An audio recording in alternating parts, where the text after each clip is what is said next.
Seguimos poniendo la mañana en camino, seguimos conversando con el escritor, periodista, investigador Antonio Ladra, periodista primero y antes que nada, ¿verdad, Antonio? ¿Está bien así? Sí, periodista, sí, sí. Lo de escritor me queda grande, la verdad. Bueno, O no, sea, pero pará, claro, porque ya has son incursionado trabajos, en muchas ¿eh? oportunidades, ¿no? Que has incursionado en la escritura en muchas Sí, pero son oportunidades. trabajos periodísticos Bien. llevados al libro, más que nada, y o sea, el escritor me queda muy grande, de verdad. Y- Capaz que y- se está formando una escritora, una ladra, que es otra cosa, Eso es verdad. La, ¿eh? la Así hija de que, Antonio es una extraordinaria escritora que además ha tenido ya altos y numerosos reconocimientos, ¿no? sí, sí, bueno, y ahora está haciendo ella una maestría, bueno, está culminando ya, una maestría en la Pompeu Fabra en Barcelona y nada, o sea, ella sí que es escritora, yo no, así que bueno. No, bueno, con respecto a eso que me decís, mira, yo te voy a leer una cosa que escribí justamente acá en el último libro en Uruguay, En la mira del narco, hablando de lo que ocurrió con la pasta base, porque el fenómeno del ingreso a la pasta base fue uno de los elementos que cambió la realidad continental, sobre todo en la zona del Río de la Plata,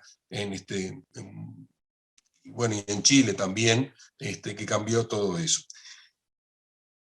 El ingreso de la pasta base, esto me lo dijo el ex fiscal de corte Jorge Díaz, dice, cambió totalmente las reglas de juego, porque con la pasta base cualquiera es traficante.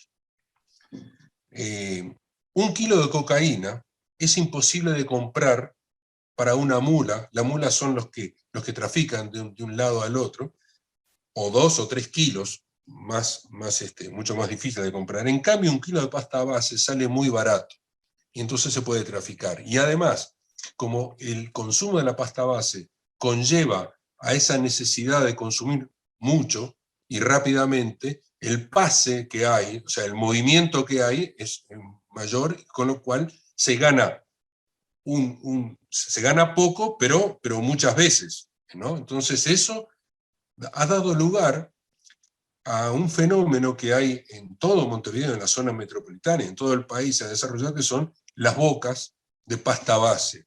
Acá en Montevideo, en la zona metropolitana, hay alrededor entre 3 y 4 mil bocas. Eso no hay un censo legal hecho con todas las de la ley, pero se estima que hay entre 3.000 y 4.000 bocas de pasta base, bocas de venta de pasta base o de estupefaciente, pero sobre todo la droga principal es la pasta base. ¿Qué implica esto? Implica que hay cantidad de gente, familias enteras que viven de ese rubro, de la venta de la droga. Y es cierto lo que vos decís,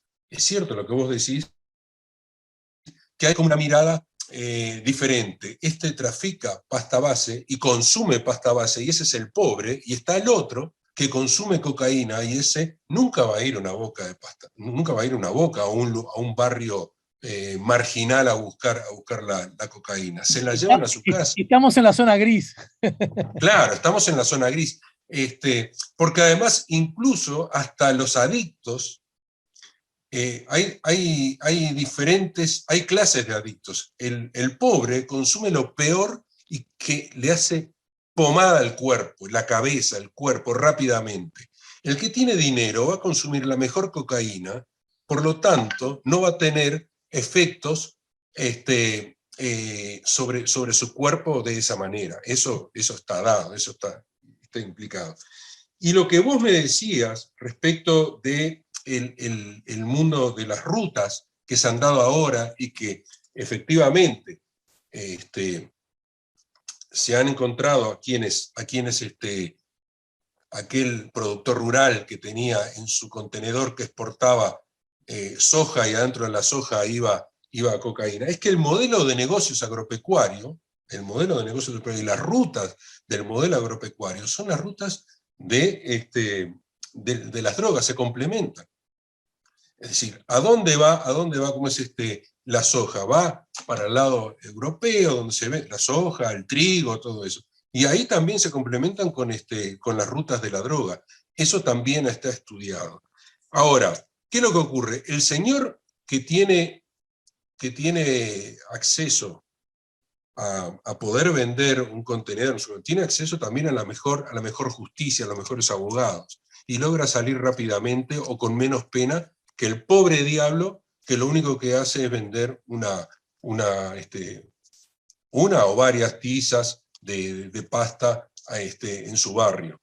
Y ha ocurrido, por ejemplo, gente que es primaria, pero por vender o traficar marihuana, porque la marihuana no se puede traficar porque está en manos del Estado, vender un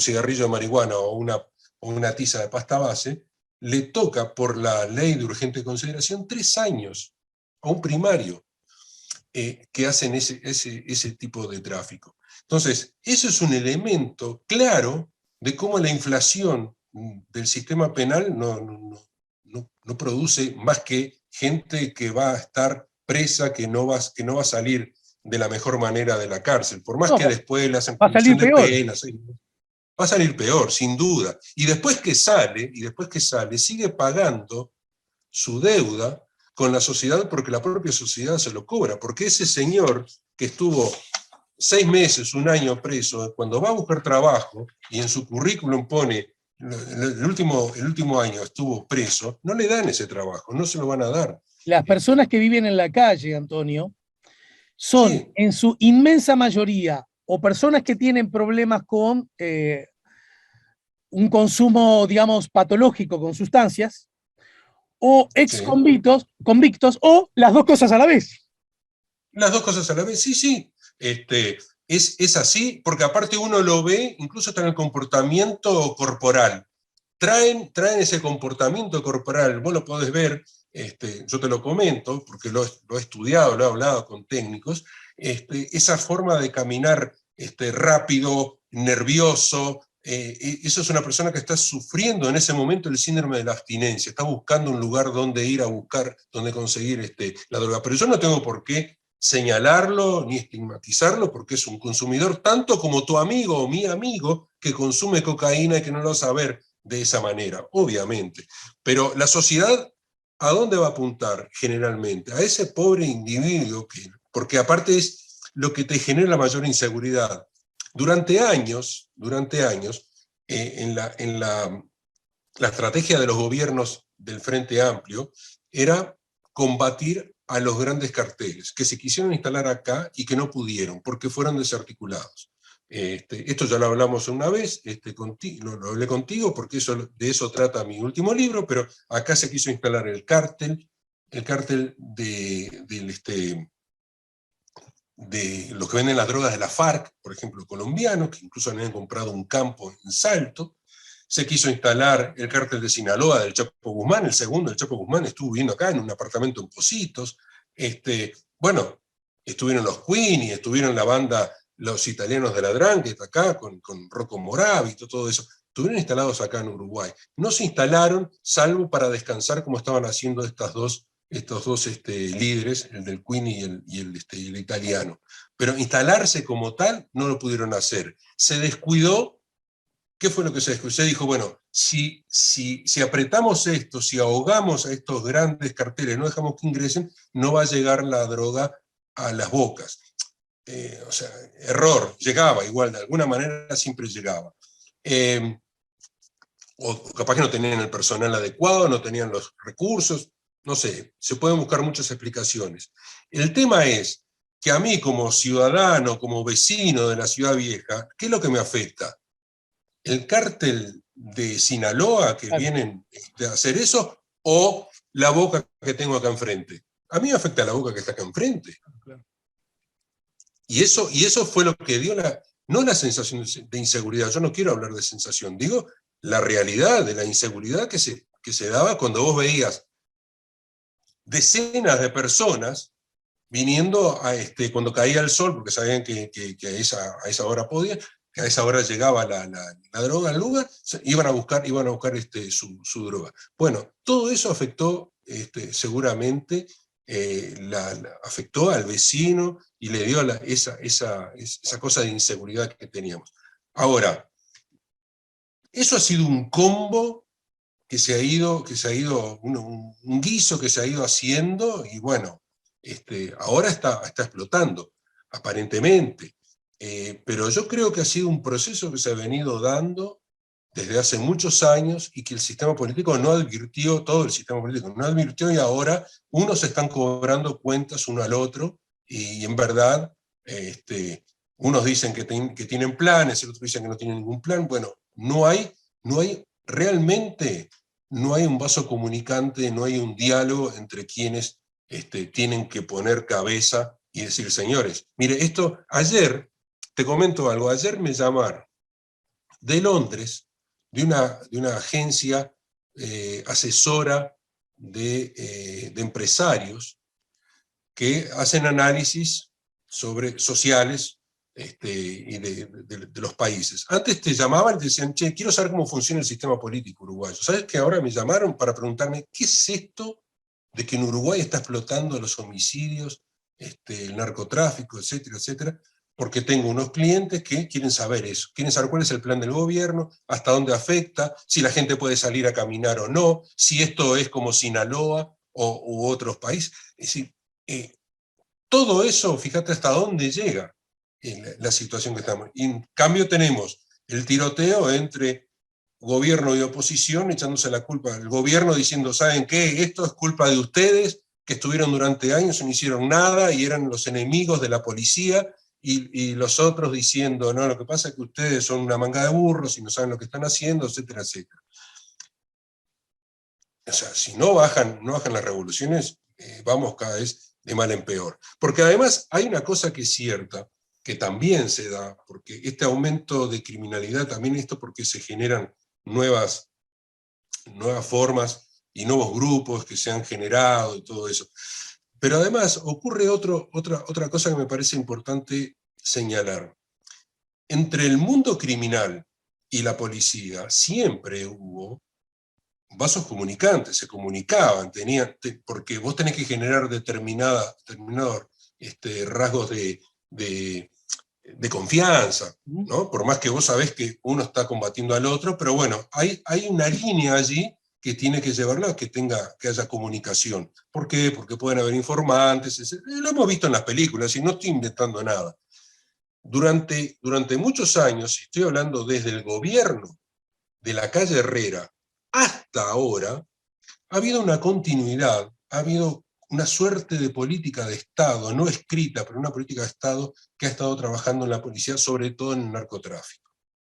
Pero en este gobierno, cuando asume el nuevo ministro Jorge Larrañaga, se descabezó todo eso y se quitó a toda esa gente que tenía un saber acumulado, que podía haber cometido errores, por supuesto que habían cometido errores, como todos, pero que eran conocidos a nivel internacional, la DEA tenía contactos a nivel internacional, bueno, los quitaron y pusieron a otros. Entonces, todos esos lazos que tenían con el mundo criminal se tienen que volver a regenerar y tienen que volver a darse confianza. Y eso también genera temblequeos en todas las partes y problemas. Y eso es uno de los elementos. Yo ayer me entrevistaron en el Canal 10 y yo decía, esto es como en el hormiguero.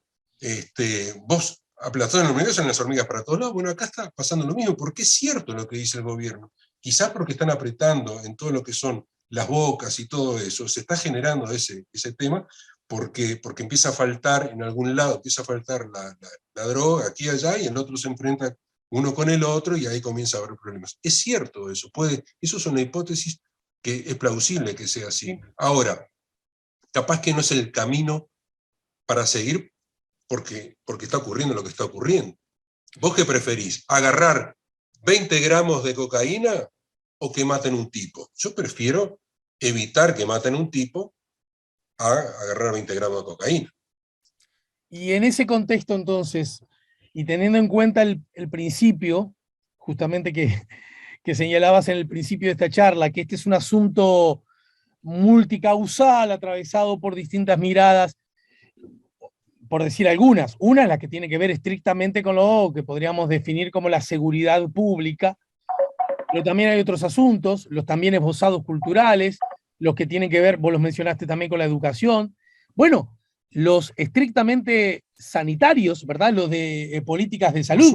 porque hay gente Claro, que para vivir necesita esa dosis, y ahí estamos frente a una dimensión, y yo no me salgo, porque el mapa lo sigue diciendo, no me salgo de esa lógica de alta incidencia que tiene que también con la distribución material económica, porque hay un asunto sobre el cual yo no sé si hay datos que uno puede suponer, pero un muchachito que empieza a trabajar para el narcotráfico, vendiendo, llevando, trayendo, en definitiva, esa persona, ¿cuánto dinero por mes puede? Porque no me digan que todos se hacen millonarios ni dueños de cárteles que les permite tener no, grandes mansiones. No es así tampoco, ¿verdad? no es así, no, no es así. Entonces yo Lo- pregunto, si ese muchachito, si tuviese la oportunidad de terminar correctamente la escuela, de ingresar al liceo, incluso de ir al liceo y trabajar por un dinero que no esté tan alejado de ese dinero que va a ganar corriendo su vida, riesgo. Yo me pregunto, ¿estaría tan dispuesto realmente a estar en manos de narcotraficantes así llamados, ya no de primera ni de segunda ni de tercera, de octava, de novena o decimoctava categoría? Ese también es un asunto que está arriba de la mesa, Claro que es un realmente. asunto, pero eso tiene que ver con la propia cultura. Eso es lo que yo cuando hablo de la narcocultura tiene que ver con eso. Tiene que ver con que vos, si estudiás y vas a un trabajo, tenés que cumplir un horario, tenés determinadas reglas. Acá no hay reglas. Entonces, si vos sos la tercera generación que está en esa situación, si tu modelo fue tu padre, que pasó gran parte de su vida preso y a los 50 años o antes lo mataron, está difícil que vos arranques para otro lado. Primero porque empezás a tener un odio, porque generalmente te genera eso de determinadas cosas. Eh, pero además tenemos que tomar en cuenta que no podemos mirarlo con la estructura mental de hombre blanco formado, con acceso a determinados bienes. No podemos mirarlo de ese lado porque no es así, porque ellos actúan de otra manera. Cuando digo ellos, no estoy diciendo, son ellos aparte, no digo que es una realidad. Eh, en los juzgados, por ejemplo, con los menores infractores han debido tener gente que aprenda el léxico de ellos, porque ellos se manejan con un léxico diferente.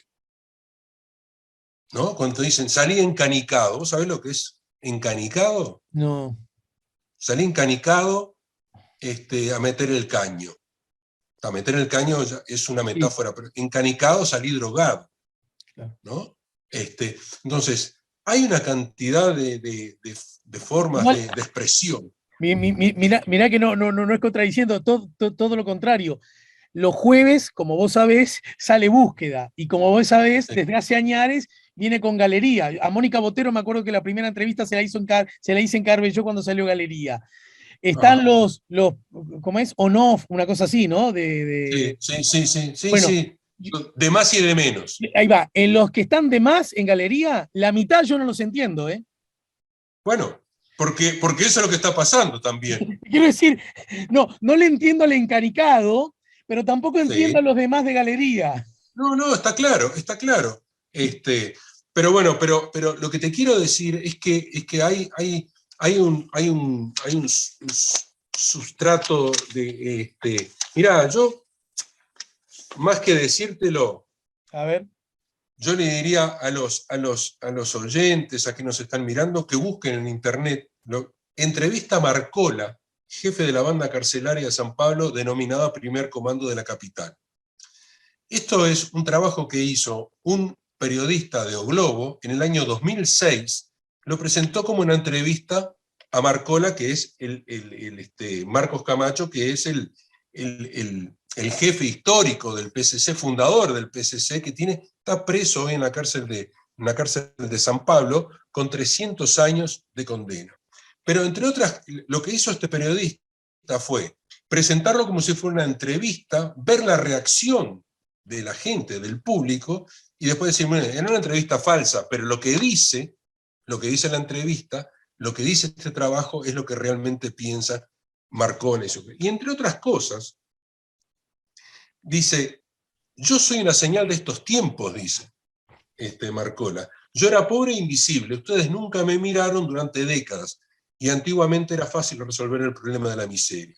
El diagnóstico era obvio: migración rural, desnivel de renta, pocas villas, miseria, discretas periferias. La solución nunca aparecía. ¿Qué hicieron? Nada. Es como hacer una radiografía de lo que nos ocurre acá, en la dimensión uruguaya, ¿no? En el final, y por hoy, porque naturalmente esto exige más, y de todos, ¿no? Un poco más. Y entonces, ¿cuáles son los Los caminos? caminos. Es muy difícil. El otro día escuchaba a un especialista, a Germán Aller, que decía, que Estuvo la decía, semana pasada en este programa. bueno, ¿y qué es lo que te decía él? Educación, educación, educación.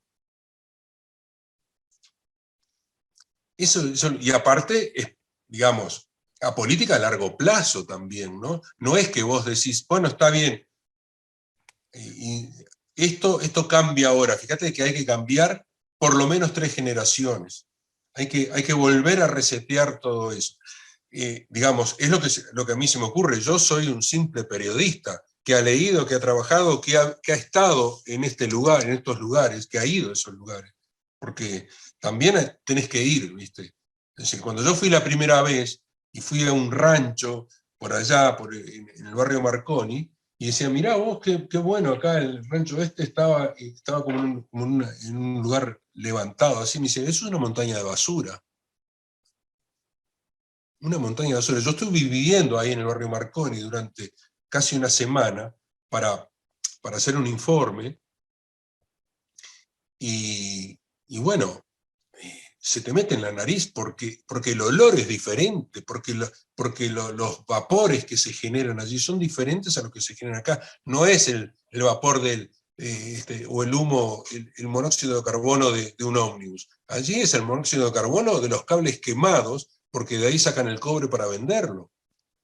Y eso es constante, eso es constante. Entonces, hay una cantidad de cosas que ocurren ahí a 20 minutos de la torre ejecutiva, y que, como dice en esta entrevista, ustedes pasaban al lado y no nos miraban.